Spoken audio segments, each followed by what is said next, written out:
Bismillahirrahmanirrahim. Assalamualaikum warahmatullahi wabarakatuh.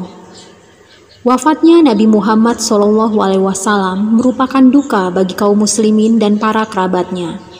Ketika beliau wafat, sejumlah tokoh besar Islam pun mengurusi jenazah beliau dengan penuh hormat. Saat pemakaman, yang bertindak dalam pengurusan jenazah beliau adalah para pembesar Islam. Adapun dalam urusan memandikan jenazah Nabi diserahkan kepada keluarganya yang terdekat. Yang pertama sekali yaitu Ali bin Abi Thalib, lalu Abbas bin Abdul Muthalib serta kedua putranya yakni Fazl dan Qutam, Usama bin Zaid dan pembantu Nabi. Pembantu Nabi, Syukran, bertindak menuangkan air, sedangkan Sayyidina Ali bin Abi Thalib yang memandikannya berikut baju yang dipakainya.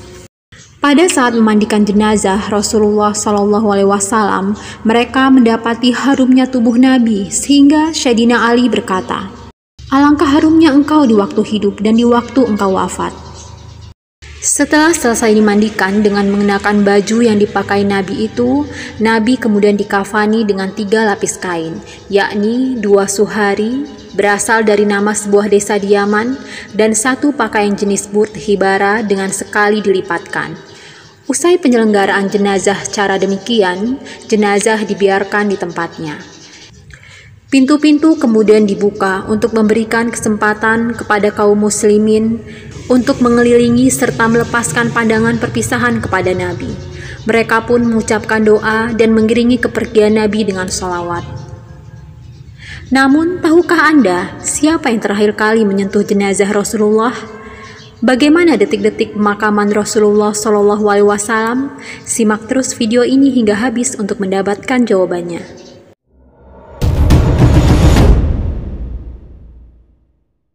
Nabi Muhammad SAW berpulang ke rahmatullah pada Senin bulan Rabiul Awal tahun ke-11 Hijriah. Meski harinya tidak diperdebatkan, tanggal pastinya masih dipenuhi perdebatan di kalangan sejarawan. Ada yang menyatakan tanggal 2 Rabiul Awal, ada pula yang menyebut tanggalnya adalah 12 Rabiul Awal. Yang pasti, jasad mulia Rasulullah SAW dimakamkan 1 hari setelah wafatnya. Prosesi pemakaman berlangsung pada siang hari Selasa. Beliau berusia 63 tahun tak kala meninggal dunia. Saat menghembuskan nafas terakhir, dirinya bersandar di pangkuan istrinya, Aisyah binti Abu Bakar.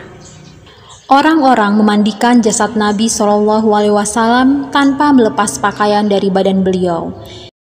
Yang melakukan prosesi tersebut adalah sepupunya, Ali bin Abi Thalib. Setelah itu, jasad Nabi SAW dilapisi kain kafan. Ali melapisi jasad beliau dengan 3 helai kain putih berbahan katun.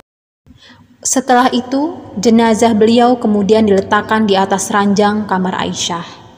Sempat terjadi diskusi tentang di manakah jenazah sang pembawa risalah Islam itu akan dimakamkan. Ada yang menyarankan supaya pemakamannya berlangsung di kota kelahiran beliau, yakni Makkah Al-Mukarramah. Bahkan ada yang mengusulkan kota lain, yakni Baitul Maqdis di Palestina. Sebab di sanalah ada beberapa makam utusan Allah Subhanahu wa Ta'ala lainnya. Kemudian Abu Bakar berkata, "Aku pernah mendengar Rasulullah SAW bersabda, tidak ada seorang nabi pun meninggal kecuali dikubur di mana ia dicabut nyawanya." Ali membenarkan kesaksian Abu Bakar mengenai hadis tersebut. Maka semuanya bersepakat, jenazah Rasulullah SAW akan dikubur di tempat beliau menghembuskan nafas terakhir.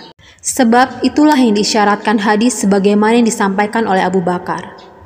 Abu Thalhah, Zaid bin Sahal al-Ansari, kemudian ditugaskan untuk menggali tanah tepat di bawah ranjang Rasulullah SAW yang terdapat di kamar Aisyah. Ada 4 orang laki-laki yang memasukkan jasad mulia Rasulullah SAW ke tanah. Mereka adalah Ali bin Abi Thalib, Al-Abbas Al-Fadl, dan Qutsam bin Abbas. Semua makhluk Allah Ta'ala yang menyaksikan pemandangan itu teramat berduka. Manusia agung yang sangat dicintai telah meninggalkan dunia yang fana ini. Turut hadir dalam prosesi tersebut ialah Muawiyah bin Abu Sufyan. Tubuhnya bergetar melihat jenazah Rasulullah SAW mulai dimasukkan ke dalam liang lahat. Betapa ingin dirinya menyampaikan salam perpisahan dan menyentuh wajah beliau untuk terakhir kalinya. Tiba-tiba Muawiyah mendapatkan ilham. Tanpa diketahui orang-orang di sekitarnya, ia lantas sengaja menjatuhkan cincinnya ke atas jasad Nabi Shallallahu Alaihi Wasallam yang sudah berada di dalam kubur. Ketika Ali dan 3 orang lainnya hendak menimbun kuburan beliau dengan tanah, Muawiyah cepat-cepat mencegah. Kemudian ia berkata, "Wahai Ali, aku telah menjatuhkan cincinku ke dalam sana. Kumohon izinkanlah aku untuk mengambilnya." Dan Ali pun mengizinkannya. Di dalam liang lahat, Muawiyah tentu saja tidak hanya mengambil cincinnya. Dengan penuh takzim, ia mencium kening Nabi Shallallahu Alaihi Wasallam. Air matanya mengalir membasahi pipinya. Perasaan sedih berkecamuk dalam dadanya. Ali kemudian memintanya untuk naik ke atas lagi, dan Muawiyah pun menurutinya. Mughirah bin Syu'bah menyadari bahwa putra Abu Sufyan tersebut sebenarnya sengaja menjatuhkan cincinnya ke dalam liang lahat. Sebab dengan begitu dirinya dapat melihat wajah Rasulullah SAW untuk terakhir kalinya. Terbersitlah keinginan dalam diri Mughirah untuk melakukan hal yang sama. Saat pandangan Ali sedang lengah, sahabat yang berasal dari Bani Saqif itu segera menjatuhkan cincinnya ke dalam liang lahat. Ia lalu meminta izin untuk mengambilnya. Ali membolehkannya, maka turunlah Mughirah ke dalam sana, menjumpai jasad Nabi Shallallahu Alaihi Wasallam.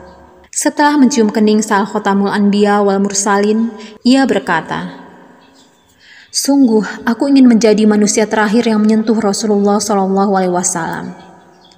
Ia lantas kembali naik ke atas. Selesai sudah liang lahat itu ditimbun dengan tanah. Bilal bin Rabah membersihkan air bejana geriba ke atas kuburan tersebut. Dari arah kepala, ia lantas menaburi makam Nabi Shallallahu Alaihi Wasallam dengan batu-batu kerikil yang diperolehnya dari halaman rumah beliau. Terakhir, kubur beliau ditinggikan sedikit, kira-kira 1 jengkal dari permukaan tanah. Sejarah mencatat, wafatnya Nabi Muhammad SAW merupakan berita yang amat sangat menggemparkan kaum muslimin kala itu. Memang, beberapa waktu sebelumnya, Nabi SAW sempat mengalami demam.